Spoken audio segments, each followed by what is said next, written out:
Hello student, आज की इस वीडियो में हम लोग बात करेंगे क्लास 9th का अर्थशास्त्र चैप्टर नंबर 2 प्रश्न उत्तर, जिसका नाम है मानव संसाधन। आज के इस वीडियो में को स्टार्ट करने से पहले आप सभी को पता ही होगा कि आज का दिन बहुत खास है, क्योंकि आज इंडिपेंडेंस डे है। तो आप सभी को हैप्पी इंडिपेंडेंस डे। आज की इस वीडियो को स्टार्ट करते हैं। आज के इस वीडियो में देखेंगे क्लास 9th का अर्थशास्त्र चैप्टर नंबर 2। तो चलिए यहाँ से क्वेश्चंस इस प्रकार से हैं। क्वेश्चंस आपको रूबरू करा देते हैं। क्वेश्चन फर्स्ट में आपसे देखिए यहाँ पूछा गया है। क्वेश्चन फर्स्ट में मनुष्य की मूलभूत आवश्यकताएं क्या हैं? ऑप्शन क में भोजन और वस्त्र, ऑप्शन ख में मकान, ऑप्शन ग में शिक्षा और ऑप्शन घ में उपयुक्त सभी। तो मूलभूत जो मनुष्य की आवश्यकताएं होती हैं, वैसे तो हम लोगों ने पढ़ा था रोटी कपड़ा और मकान, रोटी कपड़ा और मकान, ठीक है ना, रोटी कपड़ा और मकान। लेकिन एक और चीज इंपॉर्टेंट है जो आपका शिक्षा है, तो ऑप्शन घ बिल्कुल सही होगा, उपयुक्त सभी। चलते हैं नेक्स्ट क्वेश्चन। क्वेश्चन नंबर 2 में कहा है निम्न में कौन मानवीय पूंजी नहीं है? आपको बताना है कि वो मानवीय पूंजी कौन नहीं है। ऑप्शंस तो आपको स्क्रीन पर दिया ही गया है, ऑप्शंस आपके पास है। ऑप्शन क में देखिए बात क्या है यहाँ पे, स्वास्थ्य को लेकर के। ऑप्शन ख में जो बात किया है प्रशिक्षण, ऑप्शन ग में अकुशलता और ऑप्शन घ में प्रबंधन। तो यहाँ पे जो सही इसका जवाब हो जाएगा वो अकुशलता है। तो यहाँ पे इसका जो सही हम लोग बात करेंगे तो वो अकुशलता हो जाएगा, ऑप्शन ग। बाकी ये जो सभी हैं ये सभी मानवीय पूंजी हैं, लेकिन ये जो आपका है अकुशलता वो मानवीय पूंजी नहीं है। चलते हैं नेक्स्ट क्वेश्चन। क्वेश्चन नंबर 3 में कहा है प्रो अमर्त्य सेन। प्रो कहने का मतलब यहाँ पे प्रोफेसर से, बच्चों ध्यान रखेंगे यहाँ पे ये जो प्रो है वो आपका प्रोफेसर से रिलेटेड है। तो कहता प्रोफेसर अमर्त्य सेन ने प्राथमिक शिक्षा को मानव के लिए क्या बनाने पर जोर दिया? ऑप्शन क में मूल अधिकार बनाने पर जोर दिया, ऑप्शन ख में मूल कर्तव्य, ऑप्शन ग में नीति निर्देशक तत्व और ऑप्शन घ में अनावश्यक। तो ये सभी आपको संविधान से रिलेटेड है, ठीक है ना। तो ये सभी आप संविधान वाले चैप्टर इसमें पढ़ना है एनसीईआरटी बुक में, ठीक है ना। एनसीईआरटी का भी हम यहाँ पे क्वेश्चन आंसर कराने वाले, तो आप लोग ध्यान से इसको भी देखेंगे। तो यहाँ पे जो एनसीईआरटी में है वो संविधान को हम यहाँ पे बात करेंगे, तो वहाँ पे आपको इन सभी चीजों को पता चलेगा। मूल अधिकार क्या होते हैं, मूल कर्तव्य क्या होते हैं, नीति निर्देशक तत्व क्या है, ये सभी कहें तो संविधान के भाग हैं। आप सब पढ़ेंगे तो समझ में आ जाएगा। तो यहाँ पे जो अमर्त्य सेन थे, प्राथमिक शिक्षा को मानव के लिए क्या बनाने पर उन्होंने जोर दिया? ये उनका मूल अधिकार बनाने पर जोर दिया। मूल अधिकार हम लोगों का 7 है, जिसमें से एक आप समझ सकते हैं, इसमें से एक ये है आपका मूल अधिकार, शिक्षा का अधिकार, ठीक है ना। तो यहाँ से ऑप्शन क हो जाएगा। चलते हैं नेक्स्ट क्वेश्चन। क्वेश्चन नंबर 4 पे। क्वेश्चन नंबर 4 में कहा है कि जनगणना 2001 के अनुसार भारत की साक्षरता दर क्या है? ऑप्शन क में 75.9%, ऐसे भी आपका सिंबल दिया जा सकता है, ये ध्यान रखना है, या 65%, या 54.2%, या 64.5%। तो 2001 के जनगणना के अनुसार जो भारत का साक्षरता दर था, साक्षरता दर तो आप समझ रहे हैं ना, पढ़े लिखे लोगों की गणना करने का जो सिस्टम होता है उसी को हम लोग साक्षरता दर कहते हैं। तो ये आपका 65% था, ऑप्शन ख। चलते हैं नेक्स्ट क्वेश्चन। क्वेश्चन नंबर 5 पे जनगणना 2021 के अनुसार आपको बताना है जो जनगणना 2021 नहीं, 21 तो अभी होने वाला है। 2001 के अनुसार मानव की औसत आयु निम्न में से क्या है? यानी मानव की औसत आयु बताना कि 2001 में कितने मानव की औसत आयु रही है, यानी उम्र कह सकते हो रही है। ऑप्शन क में 65.4 वर्ष, ऑप्शन ख में 60.3 वर्ष, ऑप्शन ग में 63.8 वर्ष और ऑप्शन घ में 55.9 वर्ष। तो 2001 की जनगणना के अनुसार जो मानव का औसत आयु रहा है वो रहा है 63.8 वर्ष, 63.8 वर्ष। तो ऑप्शन ग बिल्कुल सही है। चलते हैं नेक्स्ट क्वेश्चन। क्वेश्चन नंबर 6 पे। क्वेश्चन नंबर 6 में कहा है, बहुत ही तो ये इजी क्वेश्चन है, बिहार राज्य के किस जिले की जनसंख्या सबसे अधिक है? तो जाहिर सी बात है पटना की होगी, क्योंकि पटना ही जनसंख्या के मामले में बहुत ज़्यादा आगे है। तो ऑप्शन का इसका सही, बाकी ऑप्शंस देखने की तो यहाँ पे कोई ज़रूरत भी नहीं है। चलते हैं नेक्स्ट क्वेश्चन। नेक्स्ट क्वेश्चन में आपको रिक्त स्थानों की पूर्ति करना है, तो चलिए हम लोग भी रिक्त स्थानों की पूर्ति कर लेते हैं। रिक्त स्थानों में क्वेश्चन फर्स्ट में देखिए दिया गया है कि मानव पूंजी, या पूंजी लिखा गया, पूंजी है। मानव पूंजी निर्माण से सकल घरेलू उत्पाद, सकल घरेलू उत्पाद को जीडीपी कहा जाता है, ग्रॉस डोमेस्टिक प्रोडक्ट इंग्लिश में इसको कहा जाता है। इसका फुल फॉर्म हम लोग देखेंगे अगले स्लाइड्स पे। तो यहाँ पे मानव पूंजी निर्माण से सकल घरेलू उत्पाद में होता है, क्या होता है, तो वृद्धि होता है। जो मानव पूंजी निर्माण है उससे सकल घरेलू उत्पाद में क्या होता है, वृद्धि होता है। कह सकते हो कि बढ़ोतरी भी होता है, तो यहाँ पे आप बढ़ोतरी भी भर सकते हो।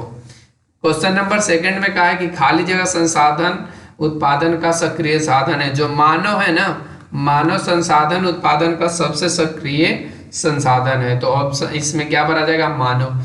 थर्ड क्वेश्चन में कहा है कि मानवीय साधन के विकास के लिए अनिवार्य है। जो मानवीय साधन है उसके विकास के लिए क्या चाहिए, तो उसको शिक्षा चाहिए। अगर उसको शिक्षा नहीं रहेगा, उसे ज्ञान नहीं रहेगा, तो विकास क्या खाक कर पाएगा।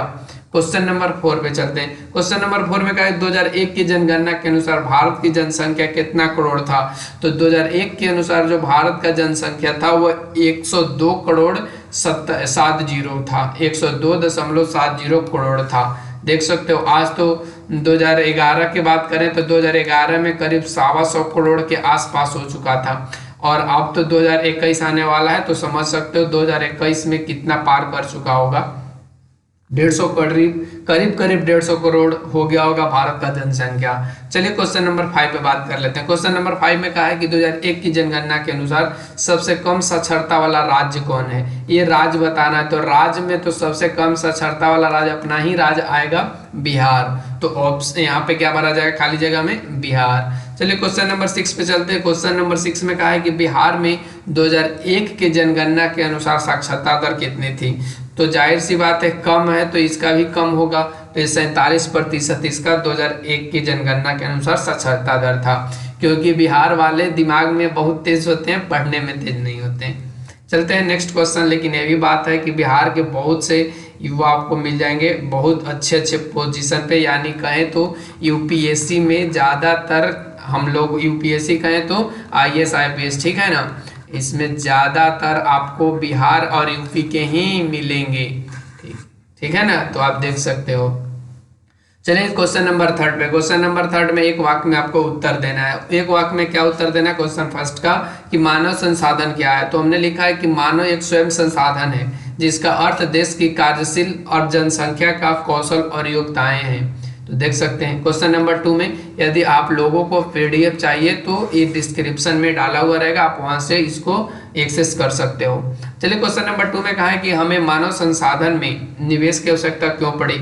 यानी कहने का मतलब कि हम लोग को ऐसा क्या हुआ कि मानव संसाधन में हम लोगों को पूंजी लगाना पड़ा, ऐसे समझ सकते हो। पूंजी क्यों लगाना पड़ा, क्यों आवश्यकता पड़ गई पूंजी लगाने के लिए। तो हमने यहाँ पे उत्तर में लिखा है कि मानव की कुशलता यानी उसको अच्छा बनाने के लिए और कार्य क्षमता यानी उसको करने के लिए क्या चाहिए, निवेश करना आवश्यक पड़ गया।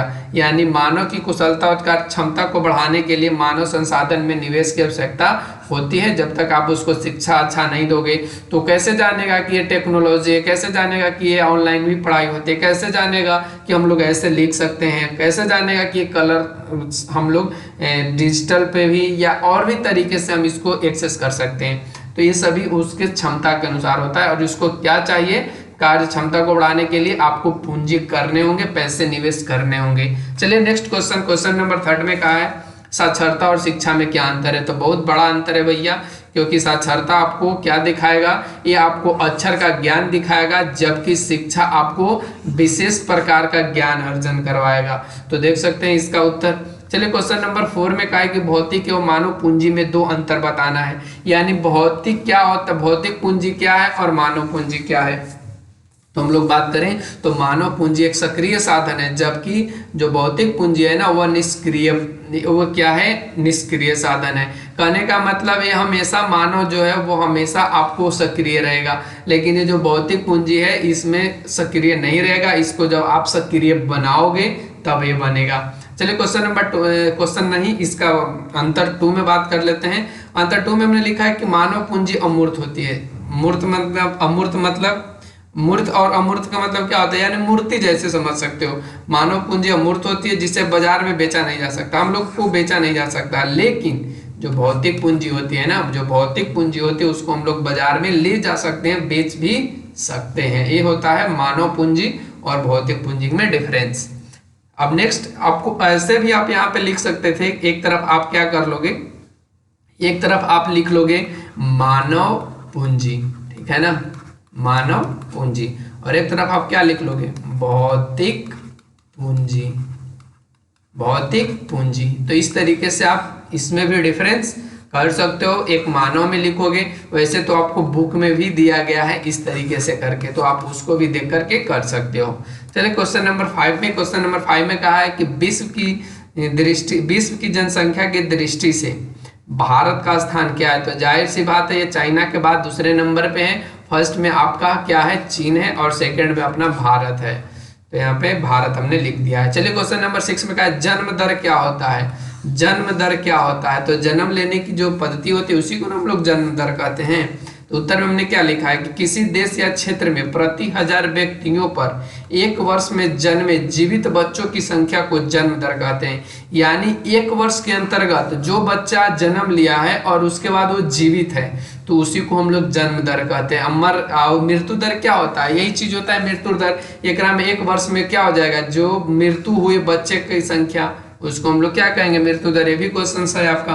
क्वेश्चन नंबर देखिए 7 में कहा है कि किसी मृत्यु दर क्या है, तो हमने उत्तर में क्या लिख दिया, किसी देश या क्षेत्र में, कोई जरूरी नहीं कि एक ही देश में हो सकता है, अन्य देश में भी हो सकता है, अन्य क्षेत्र में भी हो सकता है। तो अन्य क्षेत्र में या किसी देश में कह सकते हो, प्रति 1000 व्यक्तियों पर एक वर्ष में मरने वाले, ध्यान रखेंगे एक वर्ष में अब क्या करेगा, ये मरेगा, अभी से पहले जीवित रहेगा, तो मरने वाले बच्चों की जो संख्या होती है उसी को हम लोग क्या कहते हैं, मृत्यु दर कहते हैं। समझ में आ गया होगा, मृत्यु दर क्या कहते हैं, किसे कहते हैं, और जन्म दर किसे कहते हैं। अब आइए हम लोग समझ लेते हैं साक्षर व्यक्ति किसे कहते हैं। बहुत लोगों हम लोगों ने सुना कि साक्षरता होता है, क्या साक्षरता होता है, पढ़े लिखे अनपढ़ वगैरह सुने हो ना।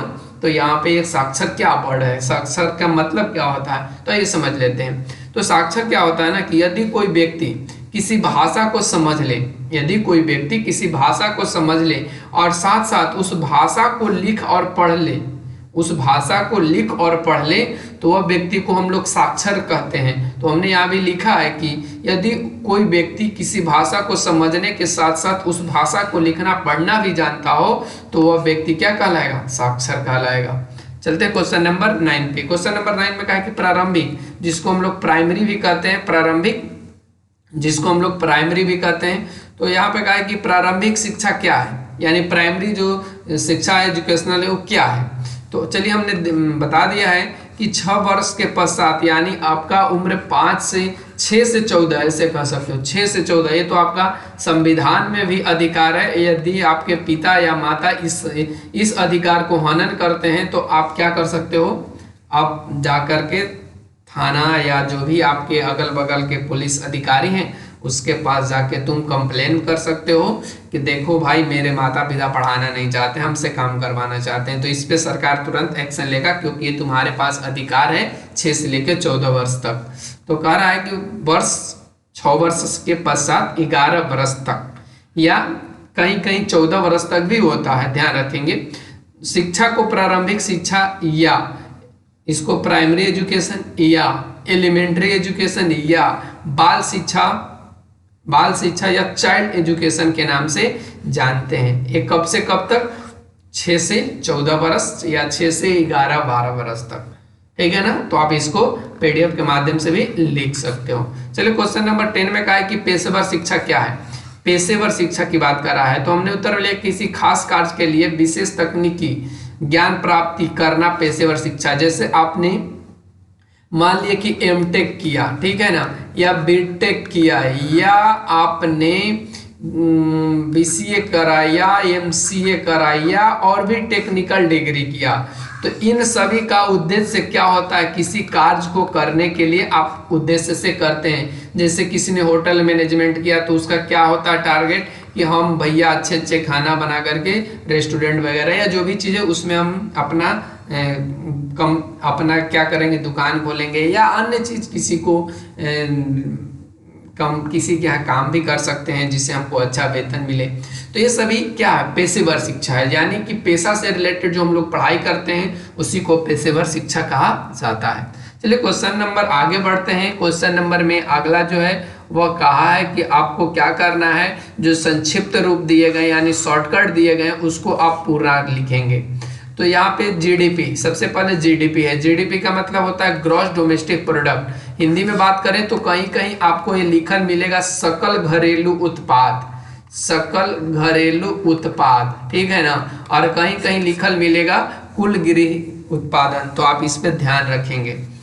क्वेश्चन यहाँ पे यूजीसी का मतलब पूछा। यूजीसी का मतलब होता है यूनिवर्सिटी ग्रांट्स कमीशन, यानी विश्वविद्यालय अनुदान आयोग। ये आपको जब एमए या एमसीए या एमएससी वगैरह जो भी कर लेंगे तो उसके बाद ये आपका मिलने वाला एक क्या है, एक अनुदान राशि है जिसके द्वारा आपको मिलता है पैसे, ठीक है ना। फिर उसके बाद एनसीईआरटी, एनसीईआरटी मतलब तो आप समझ रहे हैं national council of educational research and training, यानी राष्ट्रीय शैक्षणिक अनुसंधान और प्रशिक्षण परिषद। जो हम लोग बुक पढ़ते हैं ना वही एनसीईआरटी इसी के माध्यम से निकलता है। चलते हैं नेक्स्ट क्वेश्चन, इसी का है। एक है एससीईआरटी, ठीक है ना, एससीईआरटी। जैसे बिहार वाले स्पेशल बुक से पढ़ते हैं वैसे एमपी वाले, उसी तरीके से यूपी वाले भी जो अपने स्पेशल बुक से पढ़ते हैं उसी को हम लोग बोलते हैं एससीईआरटी बुक, ठीक है ना। तो ये जो अभी हम लोग काम बात कर रहे हैं वो आपका एससीईआरटी ही बुक है, एससीईआरटी बुक से ही हम लोग पढ़ रहे हैं। तो कह रहे हैं एससीईआरटी तो state council of educational research and training, यानी राज्य शैक्षिक अनुसंधान एवं प्रशिक्षण, इसका मतलब होता है। फिर उसके बाद आईसीएमआर है। तो आइए देख लेते हैं आईसीएमआर का मतलब क्या होता है। Indian council of medical research, यानी भारतीय आयुर्विज्ञान अनुसंधान परिषद। तो इसको आपने यहाँ तक देख लिया। इसके बाद हम लोग जो अगला वीडियो बात करेंगे वह होगा आपका लघु उत्तरीय और दीर्घ उत्तरीय प्रश्नों को।